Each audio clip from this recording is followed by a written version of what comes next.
Dios les bendiga a todos, reciban un saludo. Vamos a tener la continuación del estudio del Evangelio del libro de Marcos. Este es el video número 3. Un saludo a todos mis hermanos de la iglesia, los varones de la iglesia Peña de Oreb, Iglesia Cristiana. Un saludo a nuestro pastor Richard Mayen, que nos ha estado apoyando con este movimiento que estamos haciendo sobre los estudios de la Biblia. Y vamos a dar continuación. Para los que no saben de qué se trata esto, pues todos los miércoles estamos teniendo un estudio a las 7:30, de 7:30 a 9 de la noche. Nos juntamos todos los varones de la iglesia y tenemos un estudio sobre lo que es la Biblia. Hemos estado estudiando un libro que se llama La Síntesis del Nuevo Testamento. Pues es un libro muy interesante porque da datos muy importantes sobre lo que es la Biblia. En sí, todo lo que viene siendo el estudio del Nuevo Testamento, desde cómo fue que se escribió el libro, quiénes son los escritores, las fechas en que se escribieron los libros, si hay manuscritos antiguos existentes en museos, en diferentes lugares, la historia de lo que viene siendo el Nuevo Testamento, la historia de sus escritores, la historia de su pueblo, de su cultura, todo eso hemos estado estudiando. Y pues aquí vamos a darle continuación al video número 3. Vamos a continuar. Ok. Entonces hemos estado estudiando las maneras en que Marcos presenta a Jesús como siervo, porque hemos estado hablando que Marcos presenta a Jesús como siervo, así como habíamos dicho en estudios anteriores que Mateo presenta a Jesús como rey de los judíos, así Marcos presenta a Jesús como siervo. Y la tercera manera en que Marcos presenta a Jesús como siervo es la pasión y muerte de Jesús.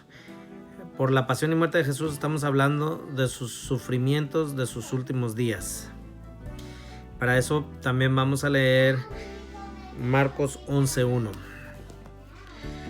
Marcos 11:1 dice: cuando se acercaban a Jerusalén junto a Betfagé y a Betania frente al monte de los olivos, Jesús envió 2 de sus discípulos.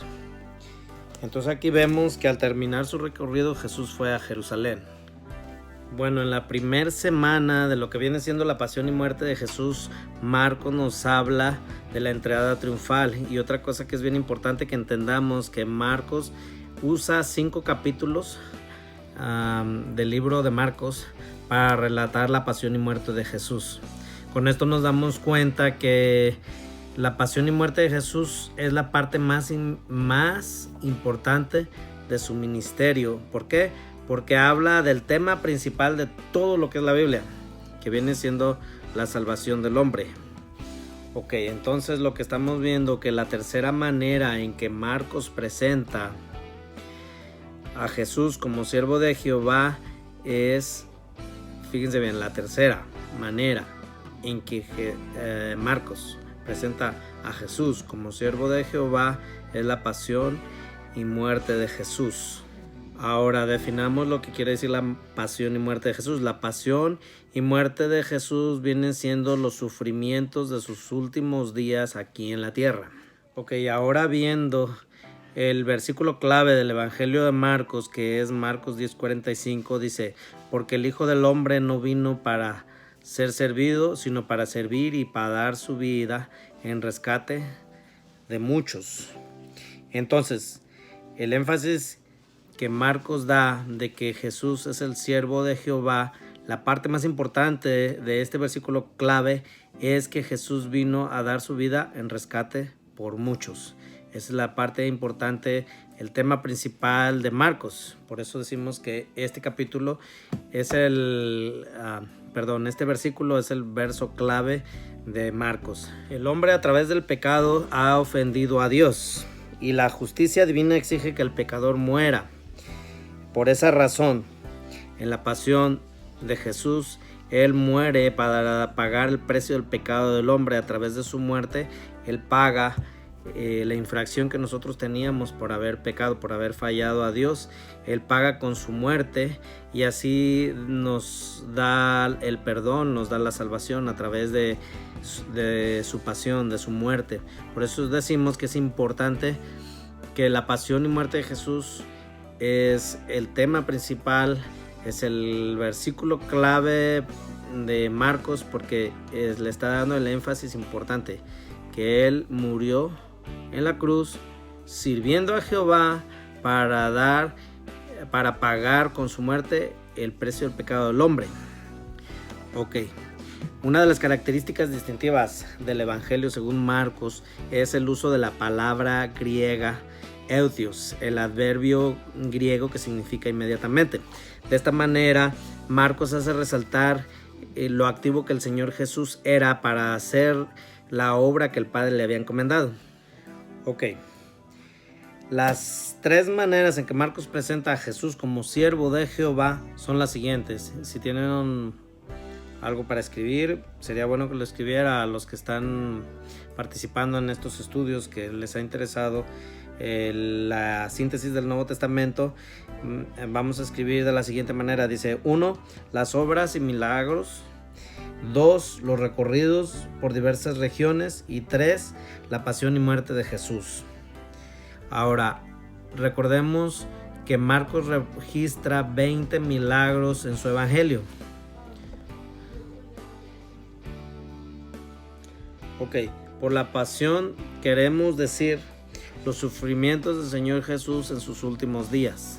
Ok, entonces repitamos de memoria el versículo clave de Marcos, que viene siendo Marcos 10:45, que dice de la siguiente manera: porque el Hijo del Hombre no vino para ser servido, sino para servir y dar su vida en rescate por muchos. Siempre tengamos en mente el versículo clave de Marcos.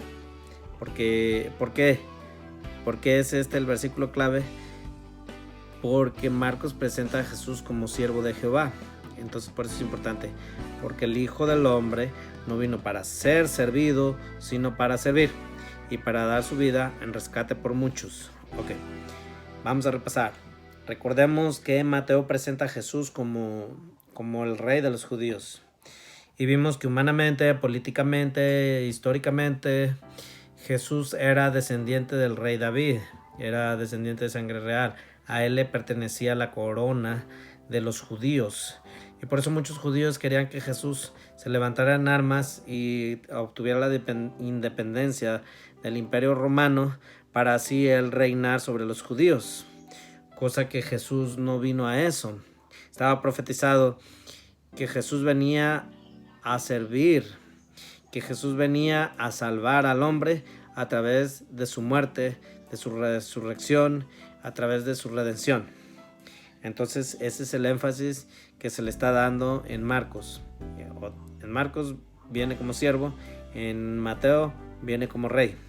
O sea, lo presentan de esta manera estos evangelios. Entonces, pues con esto damos terminada esa lección de lo que viene siendo el libro de Marcos. De ahí la siguiente lección vamos a estudiar sobre lo que es el libro de Lucas. Ok, con esto damos terminado lo que viene siendo el estudio del Evangelio de Marcos. Es importante conocer estos datos, como ya lo hemos dicho, para que sí podamos conocer mejor de qué se trata cada libro, y cuando estemos enseñando y estemos usando estos libros de los cuales ya hemos estudiado estos datos que son importantes, así podamos no sacar de contexto nuestras enseñanzas de la Biblia y terminar cayendo en el error con falsas doctrinas. Recuerden que la Biblia dice que en los postreros tiempos va a haber muchos falsos maestros y muchos falsos profetas que van a engañar a muchos. Y esta es una manera que se está cumpliendo esta profecía. Usted va a muchas iglesias y hay mucha gente que dice ser predicadora, pero cuando usted se mete a estudiar sus mensajes, no están estudiando la palabra de Dios de acuerdo al contexto de lo que es la palabra de Dios. Por eso es importante la lectura de la Biblia. Bueno, vamos a orar. Padre Celestial, te damos las gracias porque nos das el tiempo de tener este estudio. Permite que los que están interesados en este material, que pueda ser de bendición y que pueda servir de mucho para sus ministerios, en el nombre poderoso de Jesús. Bendice al grupo de varones que siempre nos juntamos, bendice al pastor y todas esas peticiones que hemos estado orando, Señor, por las cuales tú nos has estado contestando, que pronto se puedan contestar de acuerdo a tu perfecta y santa voluntad, en el nombre de Jesús. Y bendice también a todos los que nos están mirando. Amén.